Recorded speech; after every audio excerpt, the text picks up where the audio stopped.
or self-medicated. My name is Amy Ballantyne. Welcome to Power to the People Pleasers. I'm so excited to have my guest, Jonathan, here today. Welcome, Jonathan. Hey, Amy, it's good to see you. Thank you very much for having me. So Jonathan has a long resume of things that he's he's into. A wellness advocate, nurturing mental and physical health, an international model and fitness coach. Jonathan, you have a lot going on, and I'd love if you can start with telling us, have you ever been a people pleaser? And if yes, what did that look like in your life? Oh, absolutely. And I was a people pleaser very early on. So I remember when I was very young, my parents, I have a sister who's 3 years older than me. And always just had the mentality of I'm the younger brother. So just kind of, I'm just happy to be here. I'm the baby of the family. I'm just, do what I'm told. I'm happy to be here. And I remember very early on at a young age, my parents telling me, like, my sister would tell me to do things and whatever. And like I said, I was just like, okay. But they told me, like, they pulled me aside and they're like, do not let her treat you like that. Do not let her push you around or boss you around or tell you what to do. And I'm like, whatever. She just loves me and I'm just a little brother. But it was very early on and it's continued throughout our adulthood. But it was a very definitive moment where I noticed that. And like I said, my parents pulled me aside and said, this is their other child. And they're saying, look, watch yourself from this child because it's very very clear that she's manipulating you. She's, and you're just a happy-go-lucky kid, and that's just kind of been my mentality. I was always a very emotional kid because I always thought people had my best interest in mind, like I did with them, and I get very hurt and let down when they didn't follow through because I just didn't understand why. I didn't understand it was so natural and so in my just so in my personality and my personality really to do that. And then it's not in a lot of people's. And it's a tough lesson to learn. And yeah, I think, there's still that part of me and I wanted to become more aware of it and catch it, like nip it in the bud when I notice it, which I do now. But I haven't hardened up and it hasn't made me jaded to other people. I've gone through those phases where, you have a bad relationship or something or a bad, friendship, whatever. And you've got your guard up and I'm a big believer of you have to treat this new person with a fresh lens because they didn't do the stuff that the last person did. And, but be aware, people will show you who they are if you look and if you pay attention, they will show you exactly who you are. And so Yeah. I'm a big believer in not keeping score per se. I'm very, I'm very gracious with my time and, giving whatever. I'm just very much that kind of person. But I'm aware of what's coming back and is this kind of a level playing field? Like I said, not in a keeping score kind of way, just in a how is this working out now? Is this am I being taken advantage of or whatever? And I'm the same way as well. I never want to take advantage of somebody or be around somebody who's just a people pleaser or that kind of thing. Like Mhm. or take advantage of that. So yeah, those are a couple examples. I was going to ask you how this is, you know, being in that state of being aware of those relationships. Has that led to less people pleasing now in your life?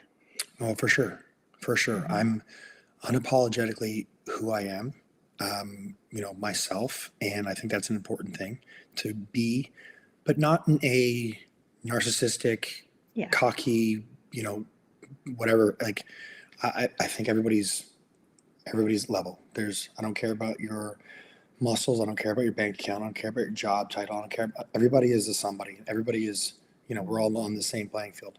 I think it's important to love yourself, but not be in love with yourself. Mm. So I'm very big on practicing that self love, which I, you know, wasn't doing for years. And Mhm. yeah, I'm yeah, like I said, it definitely has changed the way that I act now and the way that I am. But I just want to be a good person, a good person for myself, good person for society, that kind of thing. If somebody challenges me or comes at me, then I have no problem sticking up for myself or those who are close to me. But for the most part, I lead with grace and I lead with kindness. And if people, want to take the time to talk to me, I've got time for anybody. So, like I said, Amazing. try not to Amazing. be jaded. Just trying to be, I don't know, just want to be a good person. I mean, I just want to make the world a better place and just be happy. And now that I'm in a good place, and whereas when I was in a negative place, I want to bring everybody down to my level. Misery loves company. It's, truer words never spoken. Now I'm in a good place where, I feel my ups and downs of daily life and stuff. But if somebody's not feeling so great, let's all kind of bring each other up and lend a helping hand, and not with an agenda or a motive, just a genuine, hey, you need some help, that kind of thing. Yeah. I love that. So, we're here today and we're talking about self-sabotage, self-medicating. I'm wondering if you'd share a bit of your story. So there's some background before we dig into some of the strategies you use to help come out on the other side to this place you Yeah, are now. for sure. So my story really starts the day before my 21st birthday. My mom passed away very suddenly and very unexpectedly, and she was my best friend. I still am a huge mama's boy. My biggest supporter, my biggest cheerleader. Everything. Just like you can conquer the world, and I lost that very suddenly, and that really, it really affected me. It was very transitional time of my life. We're in our early 20s. We're kind of in our adolescence and forming somewhat learning how to form adult relationships with our parents and stuff. And so that hit me really hard. And after that, I started to very soon after, I started to deal with mental health issues, severe anxiety, clinical depression, panic disorder, things like that. But things that I'd never heard of, and I didn't know what they were. So I just thought, I'm going crazy. That's it. I'm crazy.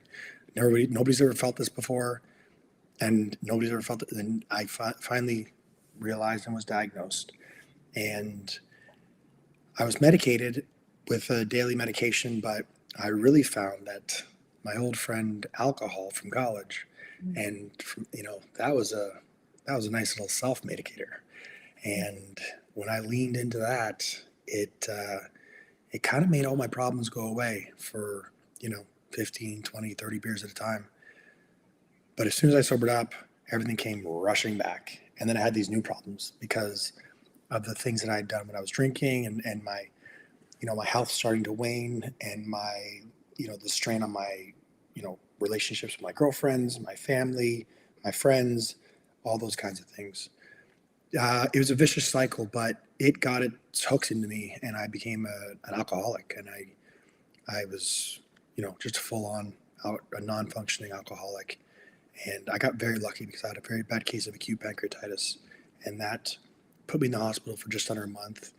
I had to have 5 blood transfusions. Wow. I almost died twice. I lost 40 pounds in the first 2 weeks alone, and then 60 pounds in total. And I was 25 at the time, and it was a very, I mean, no pun intended, but very sobering experience. It was from drinking, no other thing. It was, and I remember the doctor talking to me right before I got checked out, a pancreas specialist. He was kind of a younger guy, and he said, "Look, man, like the severity of pancreatitis we saw in you is like it's something we see in like a 70-year-old who's been drinking for 60, 55 years. We don't get it. We don't know why it was, but it was that serious, and we almost lost you twice. Alcohol can't be a part of your life anymore." I was like, "Doc, after that, it's not going to touch my lips. Like laying there in a hospital bed by yourself, machines keeping you alive. It really, it really woke me up." So I have been 16 years sober from alcohol. But I know, Awesome. thank you. But I noticed I still had a lot of things that I was dealing with, a lot of traumas that I was dealing with. And I started modeling. I've been modeling for 15 years now.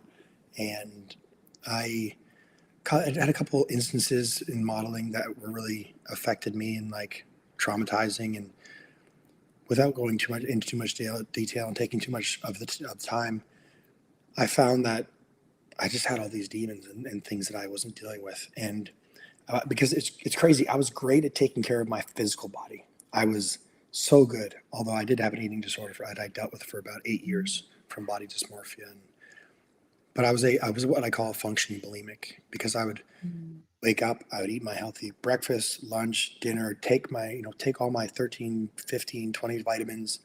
But then it was when I got home and I was like alone with my thoughts. All of my addictions and all of my self medication has been very insular. I wasn't like a partier. It was like, you know, what you see on the outside. I put on that, mask for the public and just like my public persona.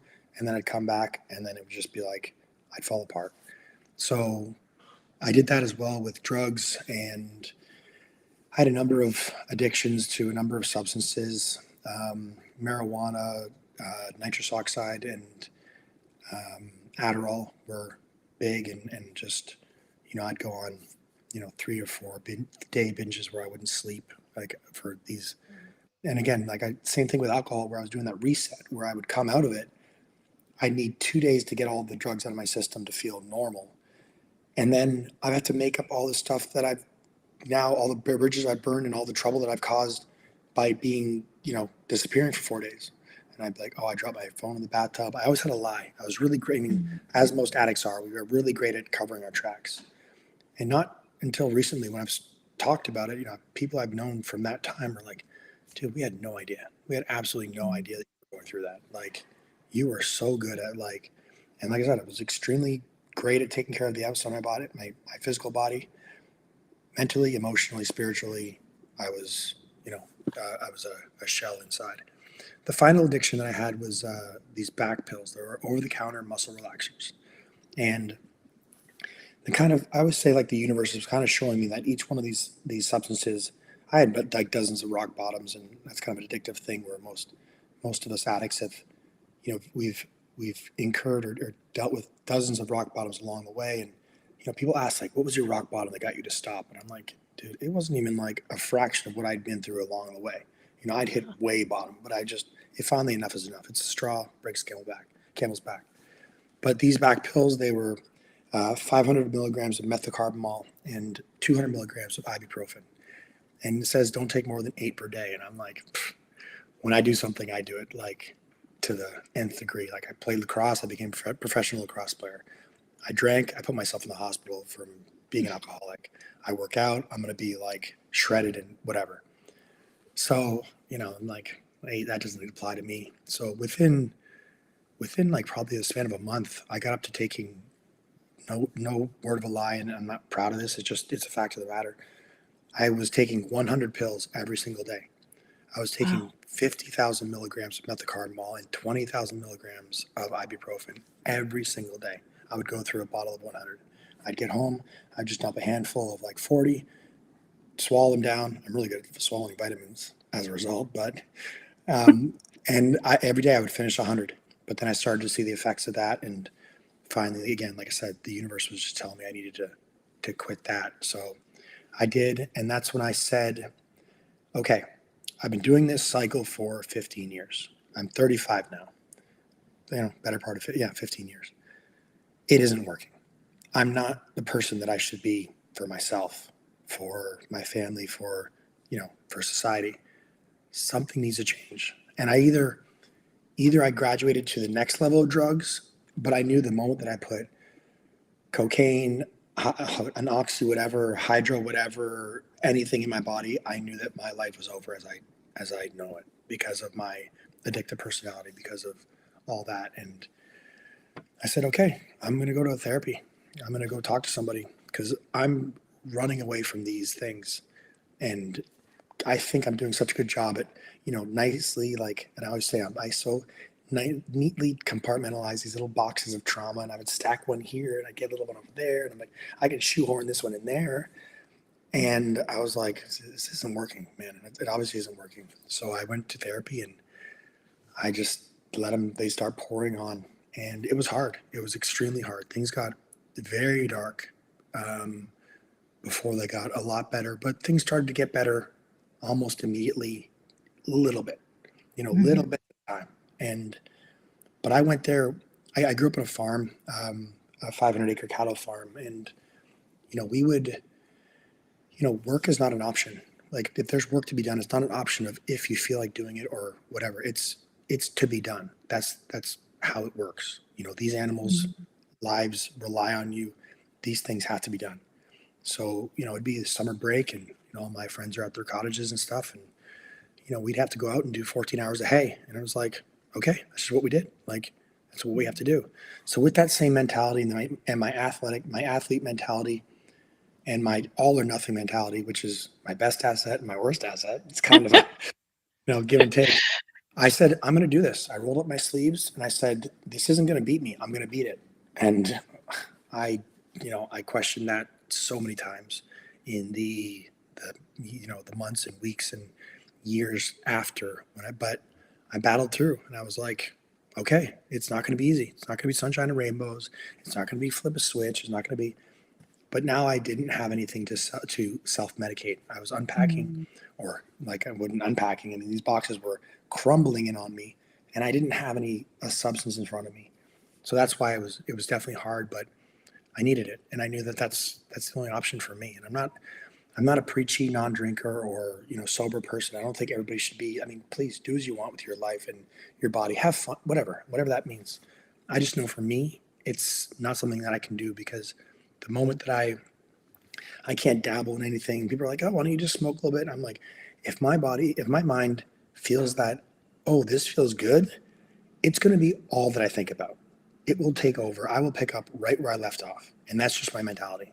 And I have to be very aware of that's my mentality and catch myself in, even in daily life, like doing things to, the nth degree and going too far with them. So practicing a very balanced life, working hard on the tool, using the tools that I've learned over the years and continuing to learn and grow. That's why I love doing things like this and meeting people like yourself where we can have conversations and open up and keep learning. I think we can never stop learning. I mean, I thought when I was 18 years old I had all the answers. I mean, Don't we all? you had a question. I'm like, I got this figured out, I man. got this. Yeah. But the older we get, the more we realize we don't know. And the moment you think you know it all and you're the smartest person in the room is the moment you get left in the dust, man. Yeah. And I'm just very happy to have gotten through it and very, adamant about doing the work every single day. Good days, bad days, anxious days, depressed days, all these things are still happening. All of Yes. they're always going to happen. And that's fine. It's just now I know how to deal with them, how to, feel the feelings, whereas before I was like, I'm sitting here, awake for 4 days, but it's better than feeling my feelings. It's like, no, I relish and really enjoy that part of life, feeling my feelings and the ups and downs. And I lived in this gray area where for 15 years of my life, pretty much, I worked so hard to be under the influence and disconnected from reality. Whereas now I love to be conscious and I feel you don't like when you're in that gray area, something good happens, it's like, okay. Yeah. Something bad happens, you're like, okay, And then now it's like the goods feel that much better when you feel the downs and you really feel the downs, but you really feel the ups. So I'm just, just cruising along that roller coaster of life like we all are and doing my best Awesome. as I can. Yeah, that's a brief summary and kind of that's my self-medicating and self-sabotage for sure. Well, thank you. Thank you for sharing so openly and vulnerably about You're what you welcome. went through. And I'd love to know, you've talked about tools and strategies, therapy being a big piece of it. What Yes. are these habits that you're doing now with the all or nothing personality? What are the habits that you are doing now that are feeling good and helping you to be in this state, this positive state? A big thing that I've learned is so our minds are our biggest assets or our greatest enemies, as you know, and it's a push and pull and it's a daily thing where, you got to really like work to pull it back one way or the other. And, Mm. I've really learned how to, let's say I'm feeling anxious or depressed. Okay. And not just looking at the surface and what's happening to me right now, digging deeper and thinking like, okay, why am I feeling this way? And a lot of times you have to kind of go down the layers and it's like, oh, I'm feeling this way because I have such and such coming up in a week or so, and it's like, oh, that makes sense. Now I can rationalize that. I can rationalize while I'm feeling that way. And Mhm. the same with the depression, it's like I'm in a very good place and I know that the days that I don't want to go to the gym are the days that I have to go to the gym. Mhm. because I need to get out of the house. I need to go, and I'll feel better for it. Of course, we need rest days and stuff like that. But Yeah. I know those days where I'm just like, it's gray out. And I could just lay on the couch with my dog. I could just binge some Netflix. I'm like, nope, out you go. Get up, get up. Yes. Take the So action anyway, right? yes, and I feel so much better for it. Being around people. I live alone, just my dog and I. And she gets an earful every day. I just talk. I talk all day. But I'm around people, just having nice little conversations with my gym friends and stuff. I have to do that. I really have to do that. And then, like you said, being aware of that balance. Like I found myself 2 years ago, I always, when I started to get healthy, I thought, well, you can't work out too much because it's good for you. So there's no such thing as too much. So even up to like 2 years ago, I was going to the gym 6 days a week, Wow. lifting. I'm running 6 miles a day, and I'm playing hockey on 4 teams, 4 nights a week. And I'm kind of looking at it, doing that for about a year and a half, and I'm like, that's too much. I'm like, Mhm. I think I don't think I know I'm good with the lifting and 4 nights a week of hockey. I need to drop. My knees aren't feeling good. It's too Mhm. much. And I'm like, there's that obsessive, that addictive personality, Jonathan. Okay, we got to realize it. Sometimes it takes a little while to realize it, but yeah, it's something that constantly being aware of. And the last thing I would say is education. Once I was Mhm. diagnosed with anxiety and depression and these other things, I learned about them, and I learned about the science behind them. And when you're feeling anxious or you're feeling panicky, like, why is my body physically having this physical reaction to what I'm feeling mentally? Why Mhm. is this, like, what's going on? There's the mental part of it, like, okay, let's rationalize. We're in the present, anxieties living in the future, depressions living in the past, or, and understanding really what's happening to you physically is really helped me big time in understanding and like, okay, I can understand why I'm feeling this way physically because of what's going on mentally. And I think that Mhm. just comes back to the learning. So those are a few of the tools that I really put into practice and really live by, and am constantly daily just Yeah. working out, daily just having to. But it's wonderful. It's really is wonderful, and it's the always learning, always adding new tools to your tool bag or whatever. It's great, and I don't think you can ever stop. You can never stop learning. I mean, it's I agree. I'm and give it, 100% on that train. yeah, and giving ourselves gratitude too as well. That's a big thing. Is Mm. like I've I'm a very polite person. I pride myself on being a very polite, happy. Hey, how's your day? Nice to meet you. Just a nice, pleasant, interaction with a stranger. But for years, I would do that, and I would look in the mirror and say, "You are a loser. You are a failure. You are failing at life. You are not the person people think you are. You are a fraud. You are all these things." And I would give everybody else that kindness and that grace, but I wouldn't give it to myself. And Yeah. until recently, I got a lot better at it for a number of years, and I've been doing that. But until recently, I didn't understand or practice the idea of forgiveness. And I forgive myself for the years of drug addiction and alcoholism because I was trying my best. I was young. I didn't know. I was trying. I can't get back the time. I can't get back the hundreds of thousands of dollars I spent.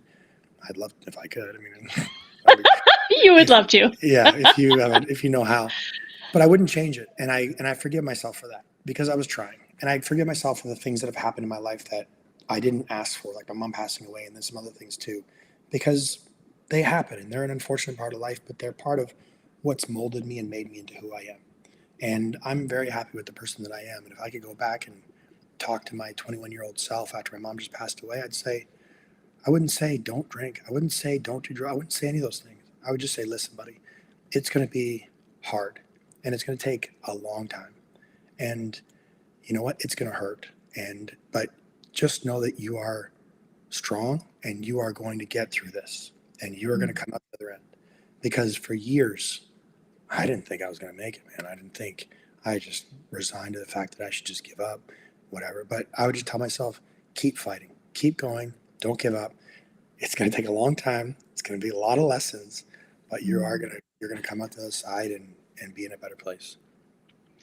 I'm grateful for all these messages that you're sharing. There's so many nuggets in here for people who found themselves in similar or modified similar situations. And some highlights for me that you shared today is this message of reconnecting to forgiveness, showing yourself this love and kindness and compassion like you have shown to so many other people in many ways, and actually showing it to yourself. I think that's really really powerful, and that there are there is a beautiful understanding and awareness that comes from recognizing that our lowest moments have been teachers in our lives, and not wanting to brush them under the rug anymore, but wanting to recognize that they are a gift to creating who you are now on the other side, and how I'm sure all the many people that you're helping. So the last question that I would love for you to share is, help me understand, who are the people that you are supporting now in the work that you do? I wouldn't, there's no, I mean, I have a few friends and I've been very blessed and humbled over the years that people know what I've gone through and they come to me for, you know, that first step of, hey, I'm having this kind of a problem and I'm drinking too much and that kind of stuff. So there have been a lot of instances and a lot of my friends have kind of realized on their own that, alcohol or whatever, not really their thing. And again, I'm not a preachy like, oh, you need to do this, because Mhm. when people were telling me that, I was like, go fly a Yeah. kite. I'm like, yeah, I got this. Thanks, bud. But I'm very, like I said, very gracious, humbled, and a lot of people are, as I've been opening up about this and doing things of this nature, people are continuing to do that, and I'm very thankful of them. But and I have a few close friends that I'm working with, and people that I'm, from my modeling that I work with, and don't necessarily know on a very deep personal level, that reach out to me. The first thing I always say though is go talk to a medical professional. Like, I'm a Yes. guy with a story and some life experiences, but I am not a medical professional. And Mhm. I can tell you my story and whatever, but the tools that work for me might not necessarily work for you, and some might not. So first step, go talk to somebody. And then if you want to Yes. talk and hear some anecdotes and some really, really dumb situations I've gotten myself into, then come on back, because I got stories for days. But in general, I mean, just doing things like this and random people reaching out, and they're helping me as much as I'm helping them. Like, this is very cathartic for me to be able to talk about and unload these things and do this publicly. But I've learned so many things from people who just popped up in my DMs, and if one person walked up to you today and said, "Hey, what you talked about really affected me and really made my day," I mean, that's a pretty powerful thing. And especially in a society where we measure our most, like, a lot of society measures our value on the number of likes and the number of whatever. Like, Yeah. if you get 20 likes on a video, if 20 people walked up to you today and said, "Hey, Amy, your podcast really made a difference in my day," you'd be blown away. Yeah. They're not just numbers. They're not just people. They're not just numbers. They are people. They are actual people who are taking action to say, "I like what you're saying." And that's a very powerful thing. But again, people are there's a lot of growth and a lot of learning that's happening, coming both ways. So I'm just trying to spread this far and wide, because these are societal problems. Mhm. They don't pick by race, gender, tax bracket, job. Like, they don't care. These things, like, it happens to anybody and everybody, and it could happen to anybody. So I think it's just a very important message, and there's nobody in particular, but I just want to. It's corny and it's very cliche, I guess, but I just want to do my part to make the world a better place. And Oh, that's just the way I see it now. And if I've learned vulnerability for years. I thought vulnerability is weakness, especially being a man and talking about mhm. having an eating disorder. That's like, man, like, that's chick stuff. And that's like, and but vulnerability is power. Vulnerability is taking control, like regaining control of, and not letting these things, just sit on your shoulders and weigh you down, man. You start to talk about it, and not everybody needs to come on a podcast, and I respect that, and, like, talk about it in Sure. some way. But man, once you start, unpacking and the responses I've gotten are overwhelmingly positive. And you're like, wow, I was so worried about talking about these things because I was going to be, you know, made fun of and looked down upon and stuff. And it's quite the opposite, where people are like, wow, man, I would never have known, but I'm kind of dealing with the same thing. Or, so that's just what I'm trying to do, is just trying to talk and spread, just share a bit of my story in hopes of helping reach people, and hopes that people reach out to me and like yourself, and can help me. So growth. Well, I am so grateful for your sharing today, and Thank you. I know that our listeners will really resonate with the things that you've shared, and I can feel that you are a person who is truly trying to make a difference and help others through this message. People who want to stay connected with you can find you on Instagram and Yep. TikTok, your website. All of Yes. the links will be in the show notes. And once again, I want to thank you and honor that you are taking this message and helping others by sharing it every single day. So thank you very much for being here today. Thank you for having me. I'm very humbled and appreciate you for what you're doing, and for giving me the chance to come on and be a part of it. And yeah, I'm very, very grateful. So thank you very much. You're welcome. And to all of our listeners, I want to thank you once again for tuning into Power to the People Pleasers. Stay tuned for the next episode coming.